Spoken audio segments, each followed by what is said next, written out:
ગોધરામાં રાષ્ટ્રીય સિંધી ભાષા વિકાસ પરિષદના સહયોગથી ભારતીય સિંધુ સભા દ્વારા સિંધી ભાષાના વર્ગો શરૂ કરાયા. સને 1969માં ભારતીય બંધારણમાં 8મી અનુસૂચિમાં સિંધી ભાષાને સામેલ કરી સિંધી ભાષાને બંધારણીય દરજ્જો આપવામાં આવ્યો હતો.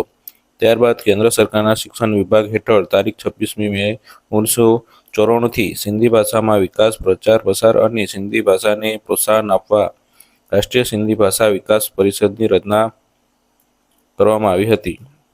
રાષ્ટ્રીય સિંધી ભાષા વિકાસ પરિષદ દ્વારા બાળકોને સિંધી ભાષાનું જ્ઞાન મળે, સિંધી ભાષા કાયમ તે માટે રજિસ્ટર્ડ ટ્રસ્ટ સંસ્થાઓ મારફતે નિષ્ણાત શિક્ષકોને માનદ વેતન આપી સિંધી ભાષાના વર્ગો ચલાવવામાં આવે છે, જે અંતર્ગત ભારતીય સિંધુ સભા દ્વારા વિવિધ શહેરમાં તાજેતરમાં સિંધી ભાષાના વર્ગો શરૂ કરવામાં આવેલ છે.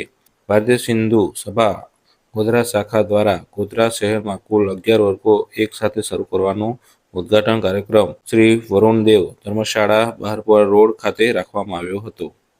આ કાર્યક્રમમાં મોટી સંખ્યામાં સિંધુ સમાજના અગ્રણીઓ ઉપસ્થિત રહ્યા હતા.